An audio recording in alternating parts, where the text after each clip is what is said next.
harusnya negeri-negeri kaum muslimin itu menerima bayaran itu hanya dengan emas. Kalau mau ditukar, kita ketukar. Nah, kalau mau Tidak dengan dolar ya? iya, jadi, udah nggak pakai dolar gitu, tapi pakai, emas. Emas, Nah, oke. masalahnya adalah apakah negara itu punya bargaining position ketika meminta bayaran Nah, dengan emas tadi gitu. iya. Tentu tidak memiliki kalau itu satu negara kaum kecil gitu. Ya tapi beda lagi ya tuh kalau negara kaum muslimin itu bersatu. Nah,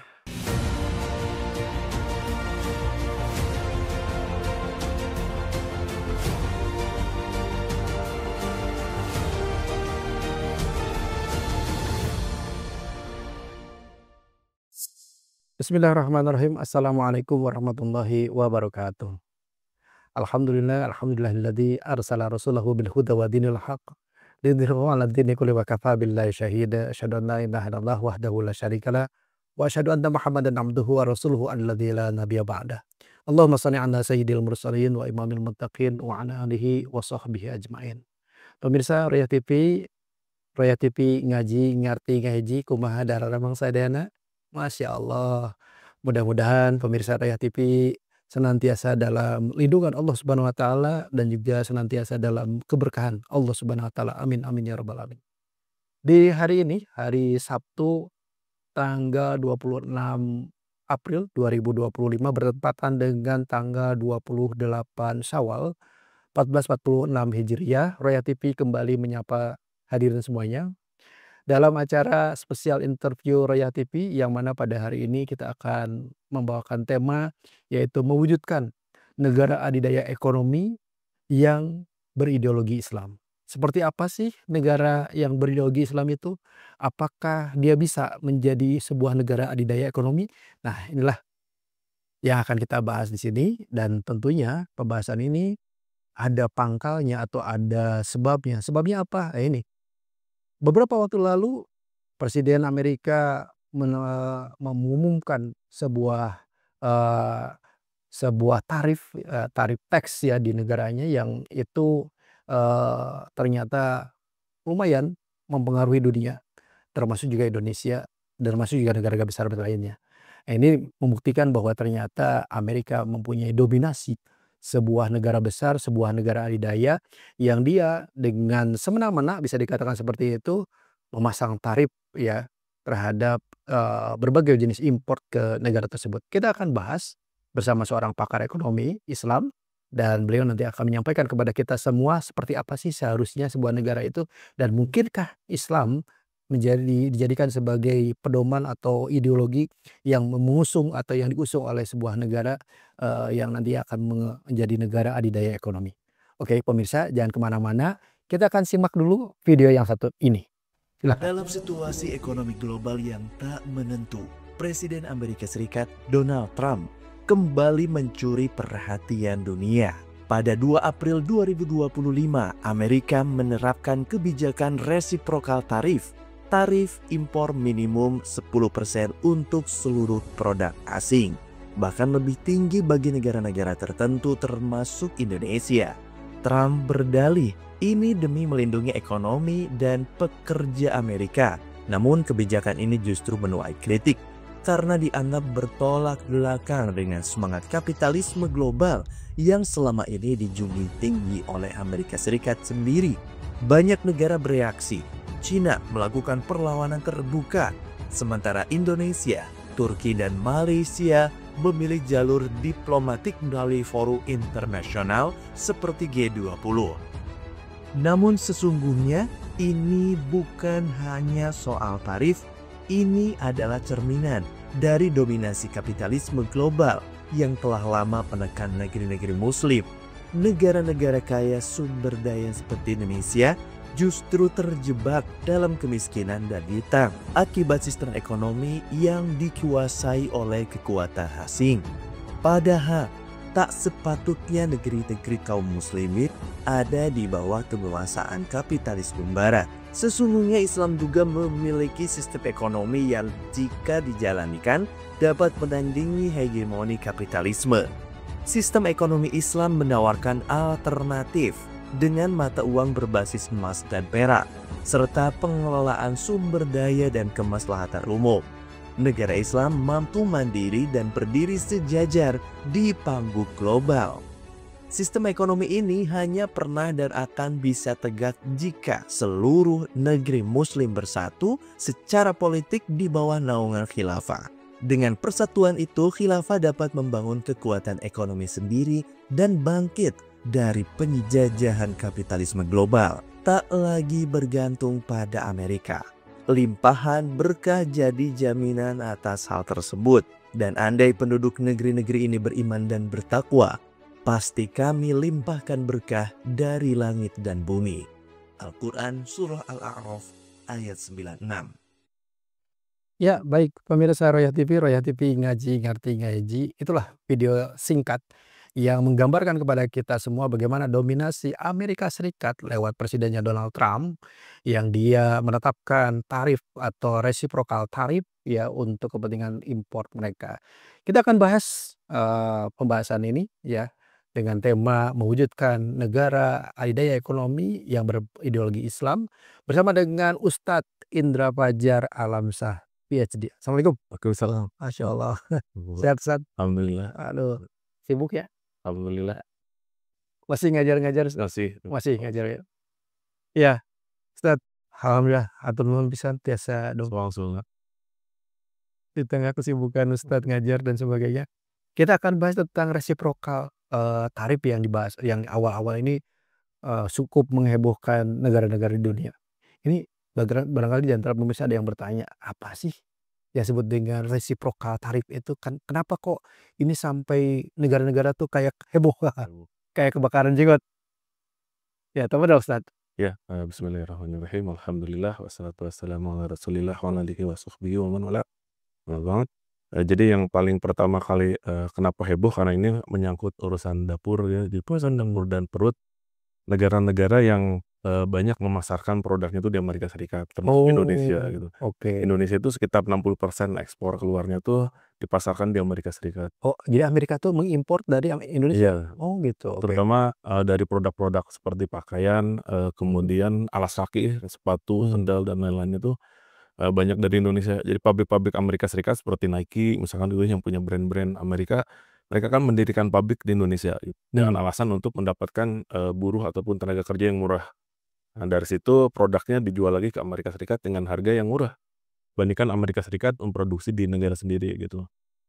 Nah, yang jadi masalah adalah Donald Trump ini memang cukup kontroversial gitu. Jadi merumuskan reciprocal tarifnya tuh sangat sangat sederhana gitu. Jadi rumusnya tuh tinggal dibagi aja antara ada defisit ataupun surplus perdagangan Amerika ke negara mitra dibagi dengan total daripada impor negara mitra itu ke Amerika. Jadi sangat sederhana gitu. Padahal kalau kita hitung tarif impor pajak itu gitu ya, perhitungannya itu macam-macam gitu. Rumit ya? Rumit gitu, harusnya ada faktor-faktor terkait dengan perjanjian antar negara perdagangan itu dihitung semua gitu. Betul. Gitu. Dalam tenggat waktunya pun ada gitu, tidak bisa langsung penentuan ini diseginiin itu sulit. Tapi yang dilakukan oleh Donald Trump hari ini seperti itu gitu. Jadi mungkin ada latar belakangnya gitu kayak gitu. Donald Trump bisa tanda kutip nekat nih melakukan hal seperti itu. Impact-nya itu untuk Amerika sendiri apa dan untuk negara pengekspor ke Amerika itu apa? Ya, kalau impact yang paling dalam jangka pendek tentu akan meningkatkan surplus perdagangan Amerika. Oh, Amerika akan diuntungkan? Ya, di dalam jangka pendek itu akan diuntungkan jelas gitu. Jadi sejarahnya itu kalau kita lihat reciprocal tarif ini sekitar tahun 1930. Jadi ketika itu presidennya Herbert Hoover. Oh, pernah juga dilakukan? Itu sampai 50%. Itu tertinggi sepanjang sejarah manusia. Jadi langsung 50% terhadap barang-barang terutama hasil pertanian dari Amerika Latin. Jadi artinya bahwa ketika Amerika Latin itu ingin memasarkan barang, pisang, ada pajak 50%. 50% untuk pisang, buah gitu. Ya kita bisa bayangkan karena itu untuk melindungi petani Amerika pada hari itu gitu. Namun yang terjadi adalah justru efek dominonya, bahwa efek dominonya itu adalah Amerika Serikat memberlakukan itu setara dan ternyata bukan hanya produk pertanian gitu, tapi produk manufaktur terutama dari Perancis, Inggris yang marah dan kemudian melakukan tadi balasan. Nah, makanya resiprokal itu kan balasan gitu. Jadi Prancis membalas gitu ya, dengan Inggris dan lain-lain membalas Amerika, Italia, Eropa, kemudian memboikot mobil Amerika. Jadi akhirnya sampai 66%, ekspor Amerika itu turun. Turun. Makanya tahun 34-nya hanya selang 4 tahun itu, Franklin Roosevelt itu langsung cabut gitu. Oh ini, apa namanya, kalau Merugikan. tahu ya Belanda Masuk tuh mual balik gitu ya, jadi ke depannya itu udah yang merugikan. Tapi dalam jangka pendek itu bisa langsung menaikkan surplus perdagangan gitu. Oke. Apalagi kita tahu bahwa Amerika Serikat hari ini, mengalami, defisit perdagangan dengan China. Sangat jauh dari 2018 itu selalu defisit dengan Cina itu, jadi selalu kalah gitu. Gitu, maka dari itu Trump, mengatakan bahwa ini harus segera dilaksanakan ketika kampanye, walaupun sudah ditentang saat itu oleh para pemenang Nobel Amerika ekonomi itu, salah satunya Joseph Stiglitz itu udah dari awal, "Ini kalau bikin kayak gini nih, ini jangka panjang itu akan hancur," gitu.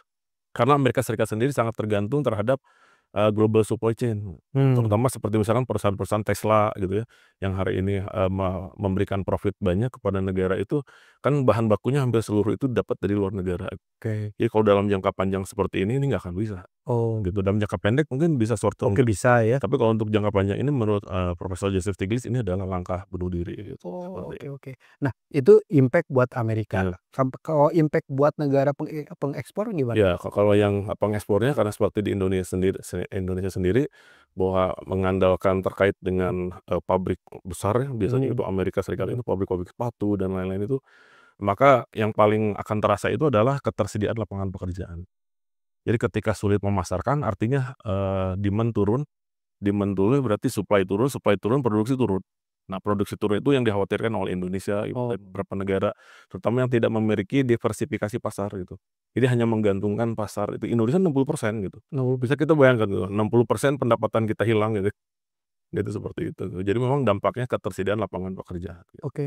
Berarti kalau begitu kemungkinan kalau misalkan ini diberlakukan, Indonesia bisa jadi ada beberapa pabrik yang harus tutup Iya, betul. harus tutup ya? Karena akan dialihkan, produsen-produsen seperti Nike atau brand-brand global yang milik Amerika itu Ke pabriknya Amerika. ya ke pabrik bisa jadi, karena sekarang kan perumus ekonom Donald Trump tuh mengatakan seperti ini, ketika Donald Trump kampanye itu kan sudah dihujat bahwa nanti, apa namanya, akan mahal gitu bagi masyarakat.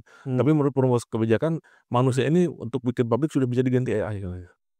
Jadi mereka sudah berpikir sampai sejauh itu gitu bahwa ya jadi tidak perlu lagi menggunakan karyawan, kita buka di Amerika pun dengan AI katanya seperti itu gitu. mmm. Tapi, beberapa ekonom lain justru mencurigai gitu, jadi mencurigai ada beberapa motif tersembunyi Trump gitu, terutama Trump ini ingin menghapus terkait dengan, eee, pajak para miliarder Amerika Serikat. Oh, Dan kita ketahui bahwa transaksi Amerika Serikat dalam surplus perdagangan itu didominasi oleh para miliarder ini gitu.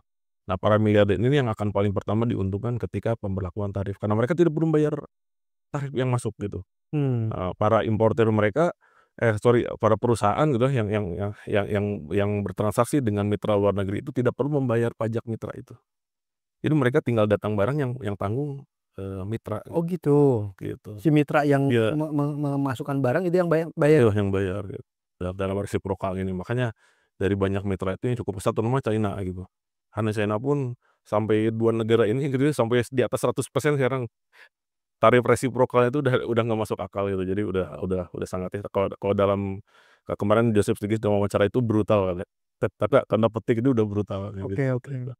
Nah ini menariknya gini, kenapa kok Amerika bisa menetapkan tarif seperti ini sampai katakan bukan Amerika lah, Donald Trump Iya, bisa sampai yang tadi Ustadz sampaikan, semena-mena iya, atau tanpa ada pikir panjang atau iya, shortcut gini. iya. Ini gimana sih? Apakah karena memang dominasi dia sebagai negara adidaya atau Iya. gimana? Yang pertama memang ada slogan-slogan heroik ya ketika kampanye itu, "Make America Great Again" gitu, dan lain sebagainya. Tapi beberapa ekonom justru dalam riset-riset empiris itu membuktikan terutama dalam kebijakan fiskal, Amerika Serikat ini terbebani oleh utang yang cukup besar, Mmm, gitu. menarik nih. Iya, sejak tahun 2000 itu kan sejak war on terrorism yang Amerika canangkan itu, hutang Amerika itu terus menumpuk gitu dan diperkirakan sekitar 2037 itu 37 triliun dolar Amerika Dolar itu Amerika, utang itu. wush, Karena memang beban operasional untuk politik luar negeri dan intervensi, urusan luar negeri itu kan cukup tinggi. iya betul. Seperti misalkan biaya pemeliharaan terkait dengan pangkalan-pangkalan militer Amerika Serikat yang ada di berbagai penjuru dunia itu kan sangat Betul. mahal gitu setiap tahunnya.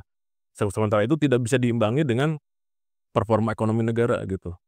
Maka dari itu Amerika Serikat, jalan mungkin menurut saya pribadi mungkin Trump dan ekonominya tuh terdesak mungkin gitu. Mhm mhm. Ini butuh secepatnya untuk mendapatkan surplus perdagangan gitu. Iya. Karena mereka tidak bisa jatuh lagi ke jurang inflasi gitu, Mmm, dalam beberapa periode terakhir gitu. oke. Kalau tadi dikatakan ada pengamat yang itu adalah upaya bunuh diri untuk jangka panjang, Iya. apakah itu memungkinkan lagi, Tad? Ya betul, itu sangat mungkin. Kenapa? Karena kalau kita ibaratkan gitu ya, bahasa sederhananya, negara-negara yang hari ini mau ikut serta dengan, ekonomi Amerika Serikat itu adalah ibaratnya, negara-negara yang seperti macan yang dipelihara gitu. Nah jadi dipelihara, diberi makan oleh Amerika Serikat dengan kebijakan non tarif gitu ya. Nah tapi setelah lama-kelamaan gitu menurut Joseph Stiglitz ini singa-singa ini kalau sudah tidak diberi makan, apalagi dicambuki secara tawar menurutnya, itu akan melawan tuh Nah, lama-lama. Ya itulah yang sekarang menjadi titik poin penting, akan ada perubahan momentum ya. Jadi banyak sekali ekonom-ekonom dunia juga yang memprediksi bahwa akan lahir negara adidaya baru, bisa jadi gitu, terutama dalam ekonomi gitu. oh, Dalam aspek ekonomi kita lihat hari ini mungkin yang paling, secara zahir ya yang bisa kita nilai itu mungkin performanya adalah, China gitu, mhm. seperti itu. Jadi mungkin ada kemungkinan gitu. Nah, oke, kemari, saya ke Cina ya, ini menarik. Cina sendiri gimana tuh menanggapi apa yang dilakukan oleh si Trump ini? Iya, dan tanggapannya tuh memang sama asal-asalan ya gitu ya. Jadi paling Oh pertama gitu? Trump itu kan asal-asalan ya, dia ngasih tarif ke Cina itu 84%, tanpa hitungan yang ini gitu ya. Kemudian dibalas oleh Cina, sekitar 100%, Amerika balas 125 gitu ya.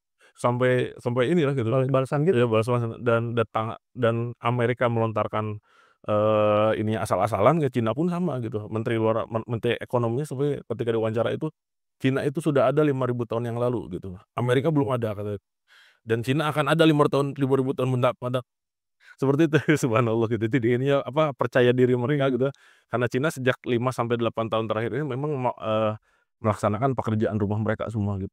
Dalam, sumber global supply chain mereka sudah membentuk jaringan, itu jalur sutra mereka itu luar biasa gitu. Penguasaan negara-negara dengan yang memiliki sumber daya mineral terutama Mhm. untuk, manufaktur ini sudah sangat dipegang gitu.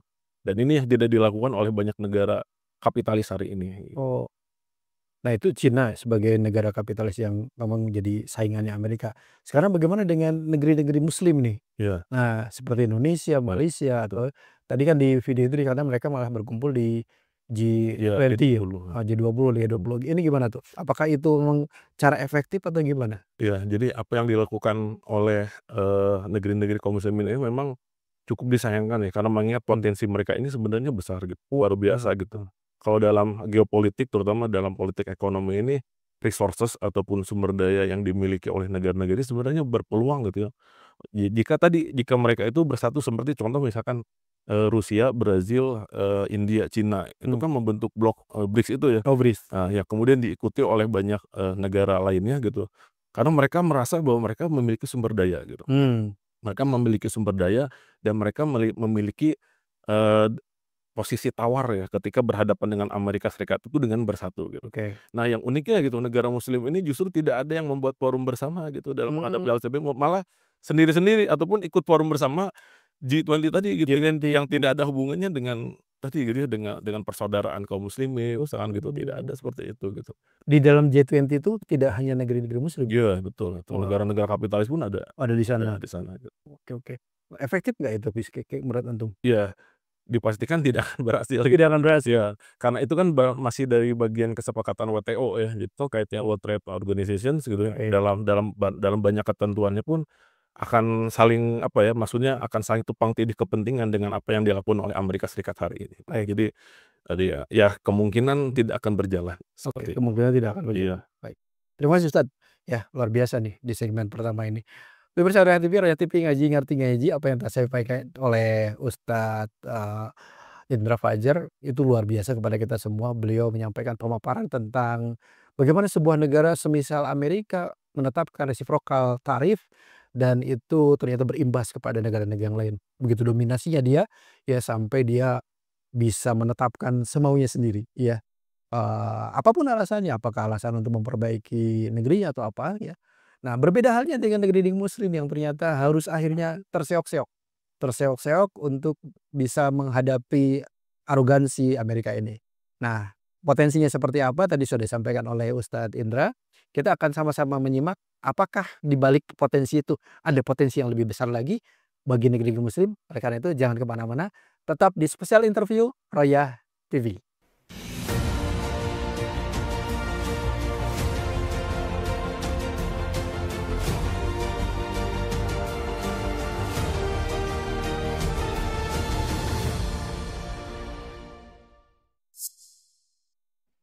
Baik, pemirsa Royah TV ngaji, ngerti, ngaji. Jangan lupa like, comment, dan share. Pada hari ini kita masih membahas di spesial interview dengan tema mewujudkan negara adidaya ekonomi yang berideologi Islam. Oke, tadi kita di awal sudah menonton sebuah tayangan, ya lalu juga dilanjutkan dengan pembahasan tentang apa itu reciprocal tariff dan seperti apa sih Amerika menetapkannya dan apa impact-nya bagi negara-negara yang lain termasuk negeri-negeri Muslim. Sekarang kita akan sama-sama membahas tentang potensi yang dimiliki oleh negeri-negeri Muslim. Baik, kita kembali kepada Ustadz Indra Fajar Al-Hamzah PhD. Ustadz, negeri-negeri Muslim yang tadi antum sampaikan punya potensi sumber daya alam, namun ternyata tidak mau bersatu, malah ikut ke G20. Nih gimana sih? Apa sih seharusnya dilakukan oleh negeri Muslim? Apa tuh? Ya, yang paling pertama itu mungkin terkait dengan willingness ya, jadi ketiadaan ya, jadi ketiadaan willingness untuk mandiri gitu. Jadi para penguasa negeri kaum muslimin hari ini lebih merasa nyaman ya dalam hidup sistem seperti ini gitu, dan mereka mendapatkan keuntungan pribadi ataupun keluarga ataupun jajarannya ataupun lingkarannya gitu. Nyaman dijajah gitu. Ya, dapat bagian dari penjajahan mungkin gitu, mungkin ya wallahu a'lam gitu.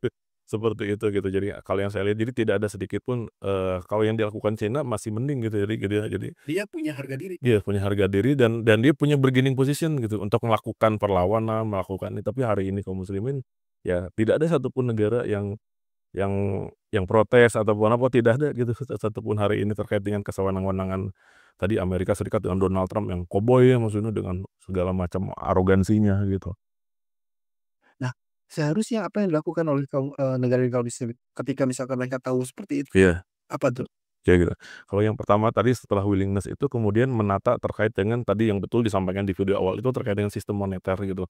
Karena hari ini satu-satunya kunci ataupun kekuatan Amerika Serikat dalam menekan banyak negara dalam politik luar negeri itu adalah menggunakan dolar Amerika gitu. Dolar sebagai Dolar gitu patokan. sebagai patokan. Karena semua negara hari ini yang menggunakan dolar dan memang sebagian besar cadangan uang asing itu hari ini di dunia menggunakan dolar gitu.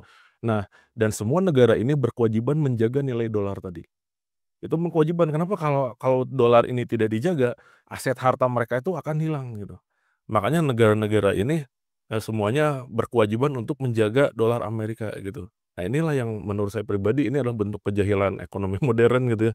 Jadi di antara kaum muslimin hari ini yang masih ikut menjaga terkait dengan dolar tadi. Nah, Bentar, saya potong.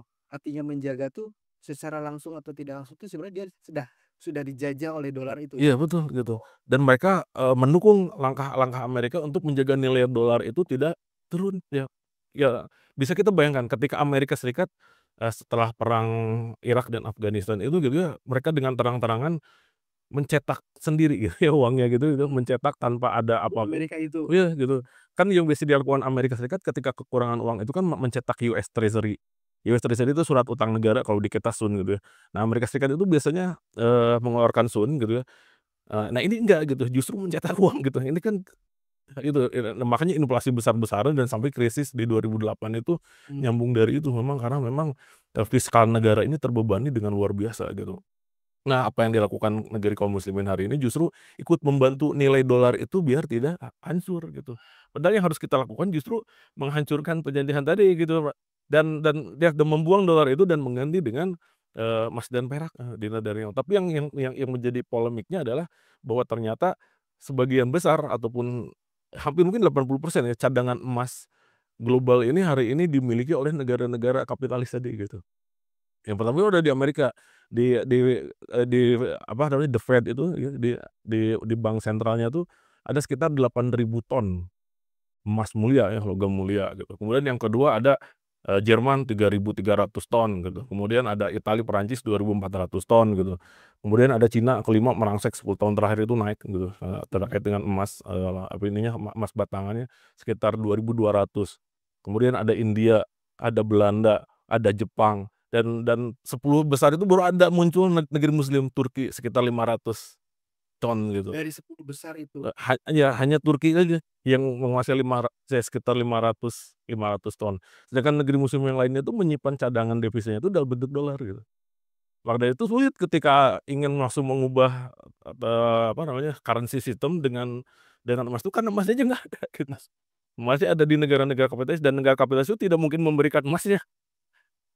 Maka dari itu sulit kemungkinan akan transaksi gitu negeri-negeri muslim ini dengan, dinar ataupun, dirham tadi. Ada peluang tapi ternyata pada faktanya sudah sulit ya. Iya gitu, tapi ada cara sebenarnya guys, ada cara gitu sebenarnya gitu. Nah, bicara dan caranya ya. Baik, pemirsa Royal TV, luar biasa tadi sampaikan oleh Ustadz, Indra bahwa faktanya negeri muslim itu sebenarnya punya potensi. Potensinya tadi yaitu mengubah mata uangnya dan tidak tergantung kepada mata orang dolar. Cuma ternyata ketika akan dikonversi ke emas, lagi-lagi ya, mereka ternyata sudah kehilangan apa ya, udah langkah mereka udah lebih maju daripada pemikirannya udah lebih maju. Karena ketika emas sudah tidak lagi dimiliki oleh negeri-negeri muslim. Tapi ya tadi, Ustadz Indra punya cara yang lain. Seperti apa caranya? Jangan kemana-mana, pemirsa tetap di spesial interview Roya TV.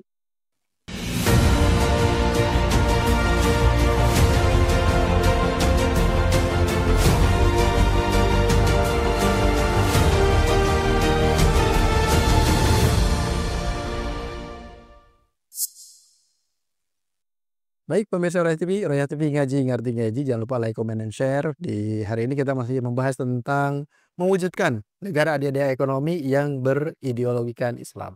Baik, Ustadz Indra tadi sudah kasih spill ya, ada cara yang bisa dilakukan oleh negeri-negeri muslim ketika mereka sudah kehilangan emas dan mereka akan kembali ke emas. Seperti apa caranya? Baik, enggak? Ya. Apa tuh Ustadz Indra? Jadi terkait dengan, ada hal yang paling dibutuhkan oleh 10 besar negara pemegang emas tadi, gitu ya. Yang paling ada satu kesamaan itu adalah mereka membutuhkan yang namanya sumber daya minyak. Oh, sumber daya minyak. Ya, mereka sangat membutuhkan terkait dengan sumber daya minyak untuk menghidupkan industri mereka gitu. Dan sebagian besar juga didapatkan dari negeri-negeri kaum muslimin gitu. Oke. Kalau Cina mungkin mereka punya cadangan selain di negeri-negeri muslim, tapi untuk negara-negara lainnya hampir sebagian besar mendapatkan itu dari negara-negara seperti Qatar, Uni Emirat Arab gitu. Ya itu jadi, nah kalau saya pribadi melihat bahwa gambarnya seperti ini gitu. Dengan tingkat kebutuhan minyak yang tinggi tadi dan itu didapatkan dari negeri-negeri kaum muslimin, harusnya negeri-negeri kaum muslimin itu menerima bayaran itu hanya dengan emas. Kalau mau ditukar, kita ketukar. Nah kalau mau Tidak dengan dolar ya? iya, jadi, udah nggak pakai dolar gitu, tapi pakai, emas. Emas. Nah masalahnya adalah apakah negara itu punya bargaining position ketika meminta bayaran dengan Nah, dengan emas tadi gitu. ya. Tentu tidak memiliki kalau itu satu negara kaum kecil gitu. Ya tapi beda lagi ya untuk kalau negara kaum muslimin itu bersatu. Tah, Bersatu kita lihat potensinya dari militer juga besar, geopolitik, sumber daya juga besar. Artinya mereka bisa meminta bayaran dengan emas tadi gitu. karena bargaining posisinya sudah Jadi negara besar. negara besar. Tapi kalau satu-satu memang agak sulit. Agak sulit karena negara kecil mental. Iya gitu. Apalagi pangkalan militer Amerika sudah berjejal gitu ya. Oh, Maka dengan satu telunjuk, pangkalan militer itu akan ya ngedown ya kalau kita bikinnya itu mungkin nggak akan berani gitu. betul. Tapi kalau kaum muslimin ini bersatu Bersatu. tadi gitu ya dalam satu institusi politik tunggal yang bisa jadi Masya itu Allah. memainkan peran yang sama posisinya dengan Amerika Serikat hari ini, maka Amerika Serikat dan negara-negara kapitalis lainnya bisa aja dipaksa gitu. Karena mereka butuh, ya udah emas keluarin dulu gitu. Allahu Nah, Akbar. gitu. Nah itu bisa jadi itu ataupun sementara kalau misalkan para pemimpin negeri kaum muslimin ataupun para yang pemegang kekuasaan hari ini itu punya willingness tadi gitu ya, mau dan memang membentuk sistem, keuangan sendiri, bisa jadi sementara itu menggunakan minyak itu sebagai, backup pengeluaran uang tadi. Backup pengeluaran Sementara sampai emas tadi bisa diambil dari, bank-bank sentral negara-negara. Walaupun itu juga agak sulit Iya, karena betul. setiap pemimpin di negeri-negeri muslim juga punya ego masing-masing. Tidak memiliki Willingness-nya. willing. Aduh ya. Oke, berarti ini kalau saya coba simpulkan, ketika mau barter dengan emas tadi, dengan minyak, cuma ini tidak bisa dilakukan kalau negaranya itu bukan negara Iya, besar. berdasarkan sekat nasionalisme tadi. Kalau misalkan negaranya masih kecil-kecil dengan Iya, sekat nasionalisme. betul. Kalau misalkan kaum muslimin itu bisa melebur menjadi satu negara, Betul. dia punya satu bargaining, itu lain persoalan. Lain persoalan. Ah, Karena mereka akan memiliki iya. sumber daya yang jauh lebih besar mungkin dari China hari ini. Allahu Sumber Akbar. daya, ya kita bisa bayangkan kalau Cina hari ini begitu berani berhadapan dengan Amerika Serikat, Nah, apalagi kaum muslimin kalau dalam satu institusi politik tunggal tadi. kalau bersatu lebih gede dari Lebih Cina. besar dari Cina sumber daya dan Allahu lain-lain. Akbar. Dan secara jumlah secara jumlah populasi pun juga tidak akan kalah gitu ya Betul. dengan populasi Cina hari Iya, ini gitu. betul. Gitu, Oke, seperti itu. Masya Allah. Baik, luar biasa. Nah, bersatunya kaum muslimin itu seperti apa gambarannya, Ustaz? Tafadhol. Bersatunya kaum muslimin itu sebenarnya hanya sebenarnya simple kalau kita lihat itu adalah dari bentuk akidah kita. Ketika akidah kita ini menyadari gitu ya bahwa kesatuan ini adalah kunci dari kebangkitan gitu, maka itu tidak akan pernah sulit gitu. Namun yang kita pahami hari ini adalah akidah kaum muslimin ini ketika dihadapkan pada unsur-unsur tadi terkait dengan political things itu memang sudah dijauhkan sejak mungkin 100 tahun lalu mungkin gitu ya, ataupun 200 tahun lalu gitu. Ketika aktivitas politik yang namanya kesamaan gerak langkah, persatuan itu sudah mulai dicerai-beraikan Betul. dengan isu-isu tadi gitu ya, isu-isu yang memang mungkin terkesan rendah tapi memang mengena gitu kepada kaum muslimin hari Betul, ini gitu. betul. Ada Arab, ada non Arab gitu. Masya Itu Allah. kan sebenarnya politik adu domba gitu ya, Betul, betul. jalankan musuh-musuh negara yang ingin menguasai tadi gitu. Jadi memang sangat disayangkan gitu dengan melihat potensi hari ini tentu memang tidak mudah tapi bukan berarti sulit gitu. Iya. Karena apapun bisa terjadi apalagi dengan perkembangan informasi hari ini gitu ya. Kita bisa tiba-tiba dengan terkaget-kaget mendengar, "Oh, ini ada ini," gitu. Misalkan seperti kemarin dalam kasus Palestina Israel tiba-tiba ada ulama dunia yang memfatwakan Wajat. jihad. Nah, itu kan belum pernah terdengar oleh Betul, kita betul. sebelumnya gitu. Betul. Tapi kita terkaget, oh ternyata kesadaran itu memang ada gitu. Iya, betul. Tinggal diteruskan dan menjadi sebuah institusi besar Iya, gitu. yang bernama khilafah. Khilafah Islam. Masya Allah. Baik. Baik, Ustaz. Luar biasa apa yang disampaikan oleh antum yang membuat kita terbuka semua bahwa ternyata pentingnya khilafah Islamiyah di tengah kaum muslimin, kebersatuan itu untuk bisa melawan dominasi ekonomi dunia yaitu Amerika yang semena-mena menetapkan reciprocal tarif tadi ya. Baik Ustaz, terakhir pertanyaan saya tentang khilafah.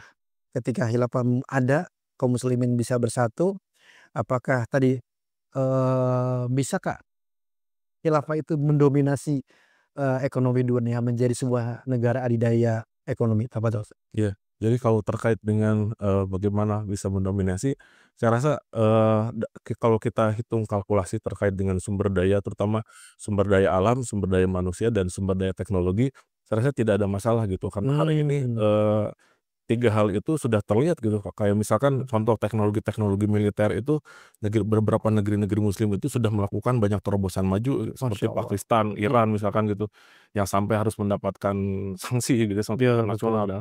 Karena memang mereka memiliki potensi itu gitu, teknologi. Kemudian source sumber daya alam gitu, kalau kita bisa lacak secara geopolitik bahwa negeri-negeri kaum muslimin ini berada di tengah-tengah wilayah yang diberikan banyak sekali sumber daya di bawah tanah mereka Masya Allah. ataupun di puncak gunung mereka itu ataupun itu mereka memiliki sumber daya itu yang itu tidak dimiliki oleh banyak negara gitu. Masya Kalau Allah. kita lihat contoh hari ini 10 negara kapitalis terbesar di dunia hari ini mungkin hanya 2 atau 3 negara yang memiliki sumber daya alam yang luar biasa besar gitu. Seperti Eropa kasus kemarin misalkan Ukraina dengan Rusia, kita bisa melihat gitu bahwa kelangkaan terkait dengan sumber daya gas alam gitu yang dimiliki oleh Eropa ini sehingga menimbulkan banyak masalah gitu bagi Betul. mereka gitu. Dan sumber daya kaum muslimin hari ini kalau bisa kita cek gitu ya, itu sangat memungkinkan untuk tadi gitu ya, membenahi diri mereka sendiri gitu. Allahu Akbar. Apalagi terkait dengan potensi sumber-sumber daya alam misalkan seperti Cina hari ini yang logam tanah jarang ya, terkait dengan bahan-bahan yang dibuat untuk baterai mobil listrik itu kan banyak dari negeri-negeri kaum muslimin juga gitu.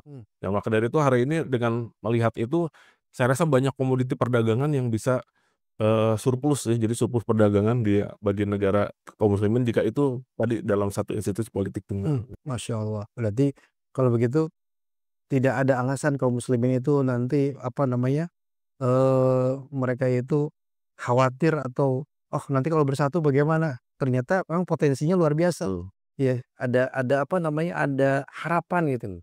Walaupun mungkin awal-awal menderita gitu. Tapi kita pun sekarang kan menderita. Jadi apa bedanya menderita untuk berubah pun menderita untuk diet. Betul betul sekali.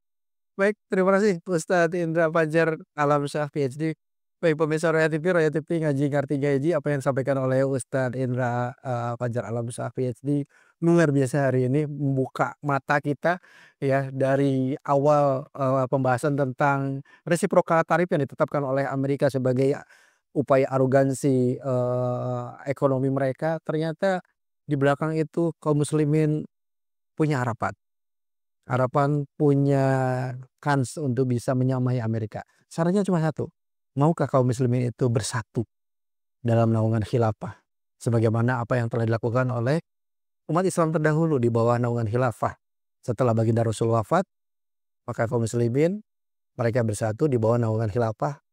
Mereka buang semua sekat-sekat kabilah-kabilah, mereka buang semua sekat-sekat bangsa berbangsa. Yang ada hanya satu, yaitu kaum muslimin. Baik pemirsa, jangan kemana-mana ya, kita akan dengarkan closing statement dari Ustadz Indra Fajar Alamsyah PhD.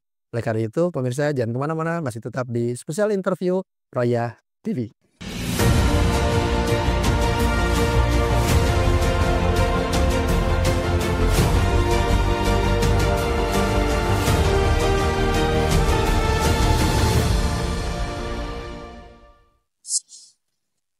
Baik pemirsa Royal TV Ngaji Ngerti Ngaji, jangan lupa like, comment, and share. Di hari ini kita akan dengarkan closing statement dari Ustadz Indra Fajar Alamsyah PhD. Tafadhol Ustadz. Ya, terkait dengan closing statement bahwa tidak bisa dinanti-nanti sebenarnya gitu, bahwa ini adalah satu momentum besar menjadi peluang untuk lahirnya gitu ya negara adidaya baru gitu.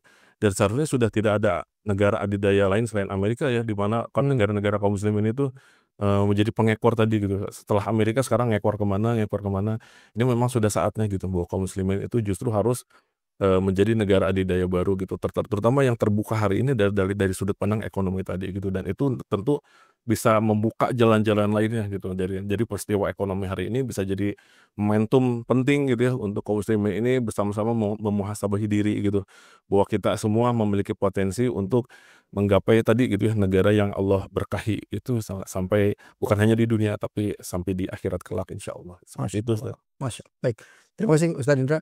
Baik pemirsa Royal TV, itulah closing statement yang bisa kita dengarkan dari Ustadz Indra Fajar Alamsyah PhD, ya seorang pakar ekonomi dan juga dosen yang telah memberikan paparan kepada kita semua bagaimana hebatnya kaum muslimin, potensi kaum muslimin ketika harus berhadapan dengan negara adidaya Amerika yang sebentar lagi pemirsa, sebentar lagi mereka akan bangkrut, yakin. Ya, kenapa? Karena tadi menurut analisis Ustadz Indra, mereka sudah salah langkah dan ini tentunya akan bangkrut. Kebangkrutan Amerika itu momentum bagi kita semua untuk bangkit. Tapi syaratnya satu, bersatu. Bersatu dalam naungan khilafah Islamiyah, yaitu kita punya akidah dan akidah Islamiyah itulah yang mempersatukan kita semua. Baik pemirsa, kalau misalkan video ini sangat bermanfaat, mohon ya kita sama-sama berjuang, lakukan share kepada saudara-saudara kita menjadi amal ibadah kita semua. Nah karena itu pemirsa, saya Podcast Hidup Prawito bersama dengan kerabat kerja Royal TV mohon undur diri, mudah-mudahan acara ini bermanfaat. Kita tutup dengan doa kifaratul majelis. Subhanakallahumma bihamdika asyhadu an la ilaha illa anta astaghfiruka wa atubu ilaik. Wassalamualaikum warahmatullahi wabarakatuh. Waalaikumsalam. Jazakallahu khair.